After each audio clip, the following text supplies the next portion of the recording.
Are you constantly second guessing your editing in Photoshop because there are just so many ways to do everything and you're losing sight of what your photos actually need, when to stop editing, or why you're even using certain techniques in the first place? Well, in this video, I'll give you a process to help you know what edits to make, which tools to use at the right time, and when to stop editing so that you get images with the real wow factor without overcooking them, because there's probably more potential in your images than you're currently getting from them. And one of the things I hate most is unrealized potential. One of my biggest life regrets, for example, is not taking football more seriously when I was young and seeing how far my potential could have taken me. Not because I think I could have played professionally or anything, just I wish I could have found out how good I could have been.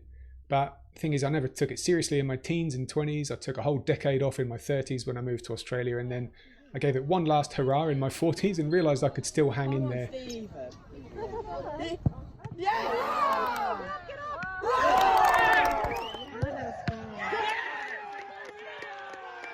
Anyway, the reason I'm telling you this is because there's nothing I can do about all that unrealised potential now, and all I can do is wonder what might have been. But the great thing about photography is that it's never too late to unlock your potential, even in photos you've already taken, no matter how long ago you took them. And what I've learned most from helping photographers in my online workshops is that the main problem that stops them is simply not knowing what they should be doing. So the question becomes, how do you stop second guessing yourself so you can be confident in your editing and release the true potential currently locked up in your raw files? Now, for me, it comes down to asking yourself 4 simple questions throughout your editing process. First, what do I want to do? So it sounds obvious, but bear with me, because you'll be surprised how just slowing down and thinking about this does help. The pattern that people fall into after learning an editing technique is they feel like they have to use it on the next edit, whether it's right for the image or not. Do this a few times and you just end up with a collection of techniques, but no way to tie them all together in a way that makes sense. Because the problem is that this is a technique first approach, and it's easy to get caught in when you're on YouTube learning lots of individual tips and tricks without a system that holds them together. So asking yourself, what do I want to do, is the first step in an outcome first approach to editing, which puts the needs of the image first. The problem is you can still get stuck answering this question, because if you don't know what you want to do, if you don't have a vision for the photo before you edit it, how can you know what it is that you want to do? Here's my advice. Start simple. First, when you're looking at your image, start with the objective things that you'd like to change, not creative things. For example, is this area underexposed? If yes, you want to brighten it. Can it be cropped to improve the composition? If yes, then you want to crop it. Is the horizon straight? If no, then you want to straighten it. Once you've figured out all those things, those objective edits, then you can think about the creative edits that are more subjective. Now the question is, there's a lot of questions I know, how do you know what creative edits you want to make? Now my first move is to alter the overall exposure to a rough ballpark of how light or dark that I want the finished edit to look. This sets the tone for the edit, and you can experiment with this. It's probably the one area where trial and error is actually a good thing. So do that until it just feels right. And then beyond that, when it comes to what we want to do, the main thing that most of us want to do is just to create an edit that pops. And that really gives you the answer to question 1, which is, what do you want to do? You want to create a result that pops. To keep things super simple, you can do the vast majority of the work with just 3 types of adjustment. I'll show you those next when we answer question 2 in this process, because once you know the crux of what you want to do, you want to make the photo pop, and you know that you can do that with a small number of adjustment types, the next 3 questions in this 4-question process are what's actually going to help you do it. So question 2, where do I want to do it? So imagine there are only 3 possible types of edit you can make. You can adjust brightness, saturation, and contrast. And in this process, we'll use all 3 of those adjustments in 2 phases. First, start with global adjustments that affect the whole image. Increase or decrease the brightness with a simple curves adjustment to just tweak that overall brightness that you dialed in a minute ago. Add an S-curve maybe to give the whole image a bit of an extra punch, and then maybe give the saturation a little boost with a hue saturation adjustment. So once you've made these basic adjustments globally, you've got a rough look and feel for the finished edit. It's time to really make the individual elements in your photos pop. So next, if you haven't already, then decide on the following. 1, where do I want the viewer to look within the scene? And 2, where do I want the viewer not to look? So compositionally, what are the main 1, 2, or 3 compositional elements that you want to make the star of the show?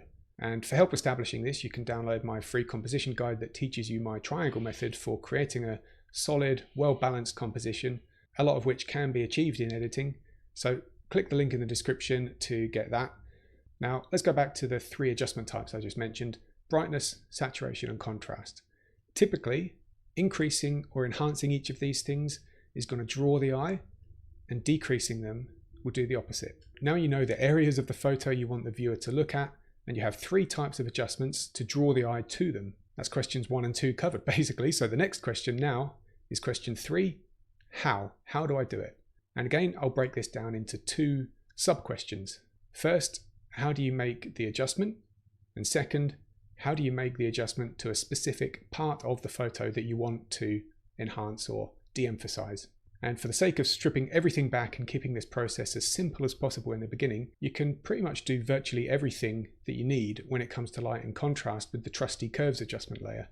And for saturation, the hue saturation adjustment layer is going to do the trick a lot of the time. Now the next part of the equation, how do you make these adjustments to specific areas of a photo?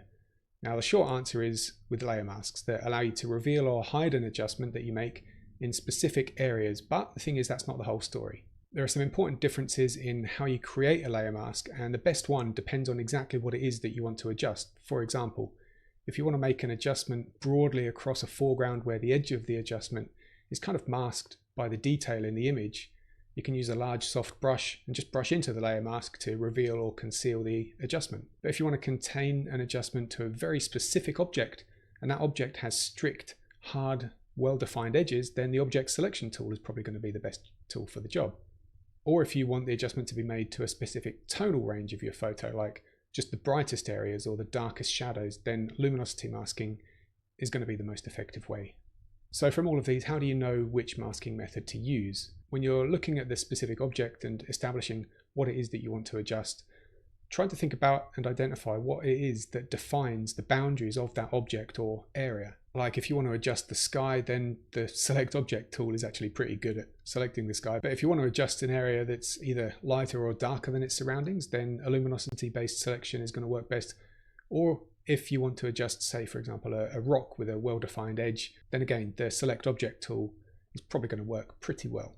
Now remember, the goal is to draw attention to the important elements in your photo, and you can do that by enhancing light, contrast and saturation in those elements using the most appropriate masking technique. So now you know what to do, you know where you want to do it, and you know how to do it. The 4th and final question is, how do you know when enough is enough? And again, answering this question needs to be done in 2 parts. First, there's how to know when each individual edit has gone too far. And the good news here that there are actually specific things you can look for that are going to tell you, especially when you're just talking about the 3 key elements: brightness, contrast, and color. Now, an adjustment that darkens has gone too far if, for example, pixels become clipped in the deepest shadows, meaning they appear pure black in the image. Or when it's a selective adjustment, it's probably gone too far when you can either see the edges between what you've adjusted and what you haven't. Or for example, when you're darkening something bright and it becomes too close to something that should be dark, and you lose that relative contrast between what should be light and what should be dark. Now, an adjustment that lightens has gone too far when the same thing happens but the other way around. So lightest pixels are clipped to white when you can see edges of your adjustment, or when dark things become too close to brightness to something that should be relatively a lot lighter. Now, saturation is a tricky one to judge in the moment, because the longer you stare at a photo on your screen, the more your eyes are going to become desensitized to the colors. So my best advice if you're worried about saturation levels is just to take a break from the screen and look again a bit later, or maybe the next day once your eyes have kind of reset. So now the finishing line is in sight, and you've asked and answered, what do I want to do? Where do I want to do it? How can I do it? And you've done all the individual edits, but you still haven't answered the final key question in all of this: when is enough enough on the entire image? And to do that, we're going to return to the one goal that we set all the way back at the start. Does it actually pop? If yes, then awesome, stop editing. But if you've done everything that we've talked about and your image is full of light, color, contrast, you've boosted this, you've de-emphasized that, yet your image still feels flat or looks overcooked, then I'm 96% certain it's because it's missing just one more secret ingredient. Watch this next video and I'll show you exactly what it is and how you can inject that into every photo you edit.